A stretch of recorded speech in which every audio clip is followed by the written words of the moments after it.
le Parti québécois de se trompiser.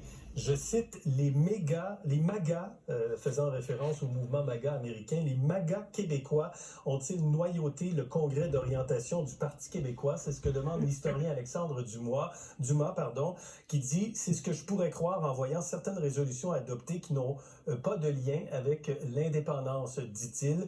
Il parle des résolutions sur la laïcité qui s'étendraient à l'ensemble des institutions publiques ainsi qu'aux organisations financées par l'État et celles sur les personnes trans aussi en fin de semaine, affirmant qu'elle favorise l'exclusion des femmes et des hommes trans. Et dans un autre message également sur Facebook, la psychiatre Marie-Ève Coton évoque le trumpisme du Parti québécois en disant que le Parti québécois va craquer la population contre l'immigration massive, se présenter comme un gladiateur sauveur du peuple contre la gauche radicale, tout en étant complaisant avec l'éléphant dans la pièce. Alors voilà pour ces propos. On va parler tout de suite avec Karima et Christine. Karima, est-ce que ces critiques qui viennent de militants de gauche, comme quoi le Parti québécois se trompise, sont justifiées selon vous? Ben, en fait, moi, je trouve ça très bien que tout le monde puisse s'exprimer, mais il faudrait quand même savoir de qui on parle. Et ces personnes-là représentent qui et quoi exactement? C'est-à-dire, très bien, ils ont leur... Ce sont des militants. Chapitre, ouais. On s'entend sur... Oui, mais c'est ça. On parle de... Moi, j'ai été voir quand même, on parle de 3 militants. On dit question de gauche, ou je pense qu'on peut quand même dire que c'est plutôt de la gauche, très, très à gauche, même certains diront de la gauche radicale, parce que je vois pas nécessairement leur positionnement en termes de gauche classique des travailleurs, pas du tout. Là. C'est même, ça fait passer Québec solidaire pour un parti un peu plus pratiquement à droite, tellement leurs positions sont de la gauche radicale. Donc, bref, comme disait Talleyrand, tout ce qui est excessif est insignifiant. On parle de 3 personnes. On parle de l'historien que vous avez mentionné, Alexandre Dumas. Il y avait effectivement la psychiatre, et il y avait aussi un professeur, je pense que Jonathan Durand aussi, qui a fait des déclarations. Et c'est très bien, mais tout ça pour dire que pour moi, en tout cas, très bien, ils se sont exprimés, mais ça représente vraiment une toute petite partie. Quand on regarde les sondages, je pense que le positionnement du Parti québécois, c'est un parti social-démocrate. Aujourd'hui, on va dire, il est plus à droite parce que sur les questions de la laïcité, alors que la laïcité, historiquement, c'était la gauche qui défendait la laïcité. Mais là, aujourd'hui, supposément que la laïcité, ça serait quelque chose de xénophobe, de raciste, de tout ce que vous voulez, alors que tout simplement, on est dans un questionnement de savoir quelle est la place aussi du religieux, de l'expression du religieux dans l'espace public. Moi, je pense que c'est complètement démocratique. Les Québécois, on est dans un espace démocratique. Ils peuvent voter pour le parti qu'ils souhaitent. En ce moment, c'est en tête dans les sondages. On verra pour la suite des choses. Donc, bref, parfait. On sait de quoi il en retourne. On voit leur expression, mais je pense qu'à un moment donné, il faut être sérieux aussi. On parle de 3 militants de la gauche radicale qui s'expriment et qui sont dans un processus de diabolisation du Parti québécois et des positionnements notamment sur la laïcité. Christine, qu'est-ce que vous en pensez?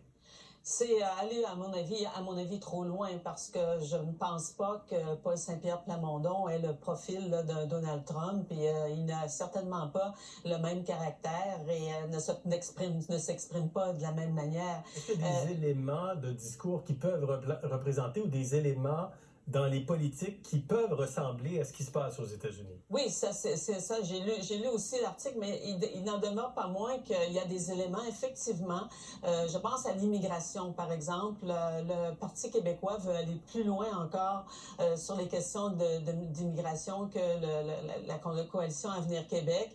Et taper sur l'immigrant, ça peut amener des gains politiques. Mais je ne vois pas dans la personnalité de Paul Saint-Pierre Plamondon, quelqu'un qui irait aussi loin, par exemple, je pense à amener des gens comme ICE pour sortir des immigrants clandestins. Il y a des choses là, qui ne sont pas logiques. Que des militants s'expriment ou que des militants arrivent avec des propositions, je pense que ça, c'est pas étonnant. Il y en avait plusieurs des propositions sur le plancher en fin de semaine. Alors, il y en a eu quelques-unes qui déplaisent. Mais là où Paul Saint-Pierre Plamondon a un caractère, c'est là où il s'entête aussi sur la question de tenir un référendum, malgré le fait que même chez les électeurs péquistes, selon le sondage Dallas, l'actualité, même chez les électeurs qui vont voter Parti québécois, certains ne veulent pas de référendum, et c'est dans une proportion de 28%. Alors là-dessus, il est entêté, il ne veut pas reculer, et ça risque de lui nuire. Moi, il me fait beaucoup plus penser, Paul Saint-Pierre Plamondon, Plamondon à Pierre Poilievre, dans sa façon de voir les choses, dans son entêtement, le fait qu'il ne veut pas voir ce que les sondages disent. Et s'il avait une proposition qui était plus, je dirais, conciliante, peut-être qu'il irait chercher encore plus d'électeurs pour la campagne électorale. Non, mais c'est-à-dire, moi, je trouve ça complètement fou, ces comparaisons avec Donald Trump, Pierre Poilievre.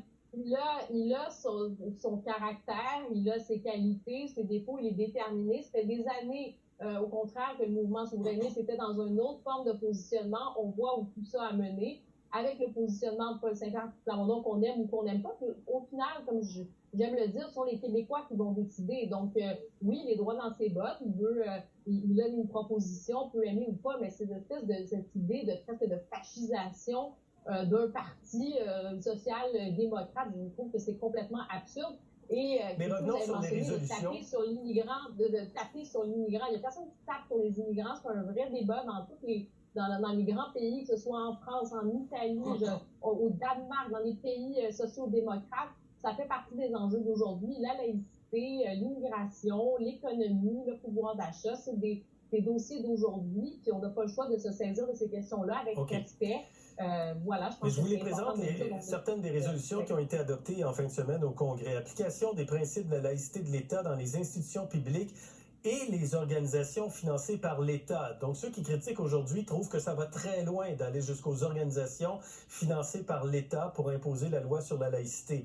L'éducation sexuelle, s'assurer que les cours reposent sur la science et la biologie. Les questionnements actuels, c'est de dire, c'est toujours la science et la biologie, de toute façon, au cœur de l'éducation sexuelle. Et pour les personnes trans, réaffirmer le droit des filles et des femmes aux espaces et aux activités non mixtes, toilettes, vestiaires, compétitions sportives. C'est quand même des sujets qui sont polarisants en ce moment et qui, dans l'espace public, créent beaucoup de polarisation. Vous ne trouvez pas, Christine? Oui, ce sont des sujets qui, oui, effectivement, qui peuvent polariser l'opinion publique. Mais moi, je pense qu'il y a une certaine sagesse aussi lorsqu'on s'en va en campagne électorale et préparer le programme électoral. Puis Paul Saint-Pierre Plamondon l'a quand même dit dans la période des questions en fin de semaine que les propositions qui ont été faites ou qui ont été adoptées sont des propositions et il ne se sent pas tenu de les intégrer dans la plateforme électorale. Moi, je pense que il y a des éléments dans son parti, il y a des militants qui souhaitent cela, bien sûr, mais je pense pas que Paul Saint-Pierre Plamondon va prendre tout ça puis aller transposer ça dans la plateforme électorale. S'il le fait, bien là, les gens vont s'exprimer. Étendre la loi sur la laïcité, aller aussi loin, on a vu ce que ça donnait avec la Charte des valeurs de Bernard Drinville, et c'est aller trop loin. Le rapport Bouchard-Taylor faisait des propositions, la CAQ est allée plus loin que le rapport Bouchard-Taylor, mais quand même, il y a un moment donné, il y a une limite, là. Et les tribunaux aussi la Cour suprême va se prononcer aussi sur la loi 21. Alors, il faudra voir aussi comment, après ça, les gouvernements vont réagir à la décision de la Cour suprême. Est-ce que les sujets qui sont abordés, est-ce que le Parti québécois parle encore à un électorat, vous pensez, Karima, qui est progressiste, social-démocrate, peut-être plus associé à la gauche quand on pense historiquement au Parti québécois? Moi, je pense qu'il devrait s'adresser en fait à tous les Québécois. C'est ça, à un moment donné, c'est ça l'enjeu. Progressiste, être plus à gauche, un peu plus à droite. Je pense que si le projet du Parti québécois, c'est de faire l'indépendance, ça va être de trouver le moyen de faire une coalition plus grande. Donc, après la stratégie, qu'est-ce qu'ils vont décider de faire, on verra dans les prochains mois. Et pour les différents sujets, la laïcité, ça dépend toujours de ce qu'on veut dire par là aussi, puis jusqu'où ça va, parce que le principe de laïcité comme tel, je pense que c'est un principe qui est quand même largement admis. Ensuite, c'est sur la question de l'interdiction des signes religieux, jusqu'où on va, est-ce qu'on va dans les écoles aux élèves, est-ce qu'on va... Ça, c'est quelque chose que on verra dans le programme. Jusqu'aux personnes dans les organisations financées par l'État.